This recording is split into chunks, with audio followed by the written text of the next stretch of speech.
Salam hormat dan salam keluarga Malaysia. Bersama saya, Bu Mawin dalam Berita Pagi Sarawak edisi Jumaat 5 Ogos. Premier Sarawak Dato' Patinggi Tan Sri Abang Johari Tonopeng mahu melihat anak Sarawak menikmati pendidikan universiti secara percuma pada masa depan sebagai hasratnya sempena sambutan ulang tahun kelahiran yang ke-72.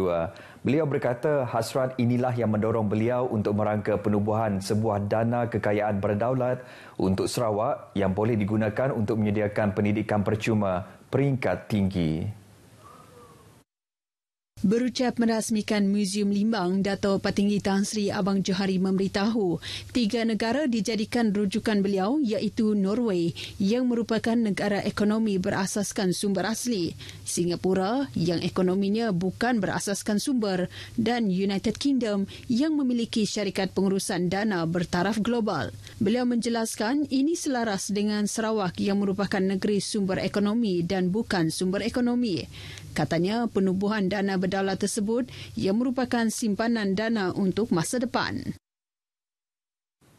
Sebanyak 438 projek dengan anggaran kos berjumlah 17.6 bilion ringgit yang telah dicadangkan dan dibentangkan di dalam sesi Makmal Pembangunan Rajang Delta Development Agency RADA di Sibu. Pengerusinya Datuk Len Talib Saleh berkata ia merupakan satu langkah permulaan yang akan diguna untuk menentu hala tuju dalam membangunkan kawasan wilayah Tengah Sarawak. Jelas Datuk Len Talib Saleh, penekanan diberikan dalam penyelidikan infrastruktur asas luar bandar seperti bekalan air, elektrik, jalan raya serta liputan internet selain merencanakan beberapa pelan perancangan jangka pendek dan jangka panjang bagi mentransformasikan kawasan luar bandar, khasnya di kawasan Rada sebagai usaha meningkatkan kesejahteraan rakyat. Sudah tentu penubuhan Agensi Pembangunan Delta Rajang Rada akan melengkapkan rancangan dan program pembangunan yang dirancang oleh agensi atau kementerian lain untuk bermanfaat rakyat di negeri ini. Ujarnya kaedah analisis SWOT digunakan bagi mengenal pasti kekuatan dan kelemahan dalam elemen-elemen yang dibuat bagi mencapai satu hala tuju atau tunjuk arah dalam memberikan pembangunan secara mampan di kawasan ini. Beliau yang juga Timbalan Menteri Perancangan Bandar, Pentadbiran Tanah dan Alam Sekitar berkata demikian ketika berucap di Majlis Penangguhan Lab Pelan Pembangunan Rada di Sibu. Tambahnya, makmal pembangunan rada telah diadakan selama 3 hari dan disertai oleh lebih 200 peserta dari pelbagai kementerian, agensi, jabatan kerajaan dan pemimpin akar umbi dari bahagian Serikir dan Mukah. Dengan adanya penglibatan pelbagai agensi dan kementerian, maka ia akan memberi fokus yang lebih luas serta dapat mengenal pasti program khusus untuk keperluan kawasan berkenaan pada masa kini dan akan datang. Kementerian Perusahaan Peladangan dan Komoditi KPPK, Persatuan Kayu Kayan Sarawak STA melalui Perbadanan Kemajuan Perusahaan Kayu Sarawak Pusaka telah mengemukakan rayuan kepada Kerajaan Persekutuan berhubung kegusaran industri berikutan keputusan kerajaan yang hanya membenarkan kerugian perniagaan terkumpul yang dibenarkan untuk digunakan sebagai elemen pengurangan cukai pendapatan korporat. Timbalan Menteri Perusahaan Peladangan dan Komoditi, Datuk Willy Mongin, telah mengadakan satu sesi libat urus dengan STA di Putrajaya bagi membincangkan isu-isu berkaitan kerugian terkumpul perniagaan yang tidak dibenarkan untuk dibawa ke hadapan bagi tempoh melebihi 10 tahun. Menurut kenyataan rasmi KPPK, sesi libat urus tersebut melibatkan wakil-wakil daripada Kementerian Keuangan, MOF, Lembaga Perindustrian Kayu Negara, MTIB, serta Malaysian Timber Council, MTC. Itu diadakan untuk mendapatkan pandangan daripada pihak industri perkayuan Sarawak yang diwakili oleh STA. Dalam pengumuman belanjawan 2022 bagi semua industri, MOF telah meneliti semua dasar dan memanjangkan tempoh sekatan tersebut daripada 7 tahun kepada 10 tahun, manakala satu kajian terperinci akan diadakan terhadap sektor atau industri yang bersifat tempoh menunggu hasil jangka panjang seperti peladangan hutan, pembalakan, pertanian, komoditi serta projek infrastruktur berskala besar seperti stesen janakuasa dan lebuh raya. KPPK dalam pada itu yakin kerjasama berterusan bersama pemegang taruh di Sarawak akan meningkatkan lagi daya saing industri perkayuan negara dalam menempani keperluan serta permintaan pasaran antarabangsa. Pada tahun 2021, industri perkayuan merupakan penyumbang ketiga tertinggi bagi sektor agri-komoditi negara dengan nilai ekspor kayu dan produk kayu sebanyak RM22.74 bilion. Daripada jumlah itu, Sarawak telah menyumbang sebanyak RM3.53 bilion atau 15%, melibatkan pengeksportan produk seperti papan lapis, balak dan papan gentian.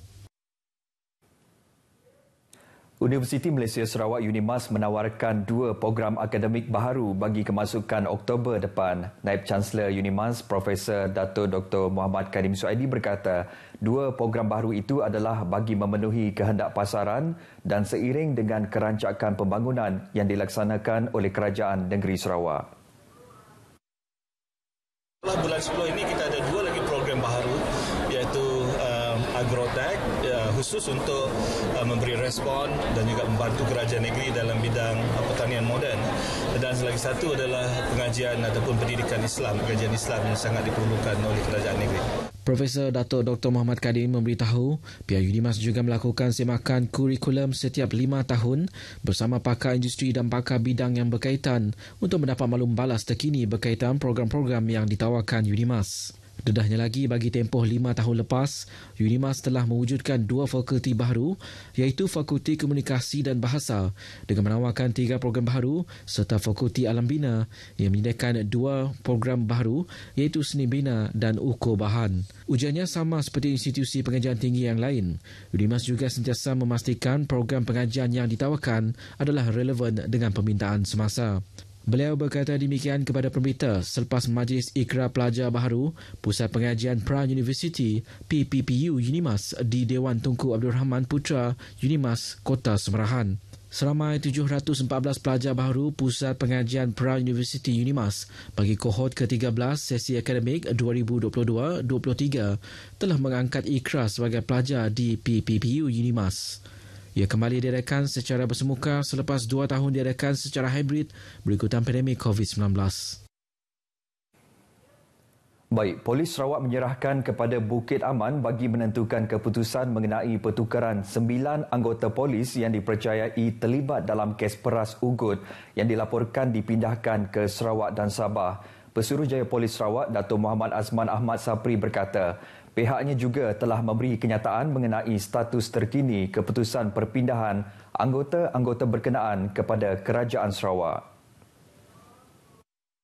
Dato' Muhammad Azman berkata demikian dalam sidang media di Kuching ketika diminta mengulas mengenai isu perpindahan tersebut yang mendapat tentangan daripada Kerajaan Sarawak serta pelbagai pihak. Rabu lalu, Pejabat Setiausaha Kerajaan Sarawak telah mengeluarkan kenyataan rasmi yang menggesa PDRM untuk hanya menempatkan pegawai dan anggota yang berintegriti tinggi serta bebas daripada sebarang siasatan jenayah bertugas ke negeri ini. Ia merujuk laporan sebuah akhbar nasional yang memetik kenyataan Timbalan Ketua Polis Selangor, Dato' S. Sasikala Devi mengenai pertukaran anggota-anggota berkenaan ke beberapa balai polis dan bahagian di kedua-dua negeri terbabit. Timbalan Menteri Tenaga dan Kelestarian Alam Sekitar Sarawak, Dr. Hazlan Abang Himni memandang serius kejadian serpihan roket yang terjatuh di beberapa kawasan di Sarawak baru-baru ini. Katanya meskipun kejadian itu sukar dikawal, namun usaha perlu dilakukan bagi mengelak timbulnya keresahan dalam kalangan penduduk dan kemalangan jiwa serta kerosakan harta benda. Tambahnya, keresahan dalam kalangan penduduk terutama di Sarawak timbul kerana mereka tidak mendapat maklumat awal tentang kejadian berkenaan. Menerusi kenyataan media, beliau berkata, sehubungan itu agensi yang ditugaskan untuk memantau aktiviti atau fenomena di ruang angkasa negara perlu mempunyai suatu mekanisme tertentu bagi membolehkan pihak berkenaan mendapat maklumat awal tentang apa juga kemalangan yang berlaku di ruang angkasa negara. Usaha ini penting supaya maklumat yang diperoleh lebih awal itu dapat disebarkan segera kepada orang ramai di seluruh negara melalui pelbagai media, terutamanya media sosial, bagi membolehkan mereka bersedia melakukan sesuatu untuk berada di kawasan yang selamat. Dalam pada itu, beliau bersyukur kejadian serpihan roket Long March 5B milik China yang dilaporkan melintasi ruang udara negeri ini malam tengah malam Ahad lalu tidak menyebabkan kemalangan jiwa atau kerosakan harta benda. Seramai 142 jemaah haji bagi rombongan pertama selamat tiba di lapangan terbang antarabangsa Kuching petang semalam. Rata-rata jemaah haji yang ditemui RTM melahirkan rasa syukur dapat menunaikan ibadah haji di Tanah Suci setelah tertangguh 2 tahun akibat pandemik COVID-19. Bagi Patihi Deli yang berasal dari Seri Aman, beliau meluahkan rasa syukur dapat mengerjakan ibadah haji walaupun pada awalnya mengalami masalah kesihatan berikutan keadaan cuaca panas. Alhamdulillah lah. Ada batuk-batuk sikit je, sudah banyak lah. Sementara itu, bagi pasangan suami isteri Ahmad Hassan dan Siti Zainab, mereka turut berasa amat gembira kerana berpeluang menunaikan ibadah haji bersama-sama. Alhamdulillah lah, gembira tidak terkira lah. Sebab peluang lama menunggu lah. Sebab masa tu 2 tahun, tahun 2020 masa dapat tawaran. Tapi masalah COVID lah, 19. Jadi Alhamdulillah tahun ini dapat menunaikan. Pengalamannya cukup dah dirasakan dan bersyukur. Alhamdulillah kena dapat menunaikan semua yang apa yang kami hajatkan. Terima kasih dari tabung haji lah kena mengurusnya dengan lancar sekali. Kami ucapkan terima kasih lah semua jemaah haji sekarang selamat pergi sama kembali semuanya. Dalam usia saya tu kemungkinan saya ada bunuh orang nangga, kemungkinan orang atas saya dapat menjalani, tapi alhamdulillah dengan semangat yang kuat saya dapat mengatasi semuanya. Alhamdulillah. Ketibaan jemaah yang keluar dari Balai Ketibaan sekitar pukul 6 petang semalam disambut oleh ahli keluarga dan saudara mara masing-masing yang sudah kelihatan tiba lebih awal.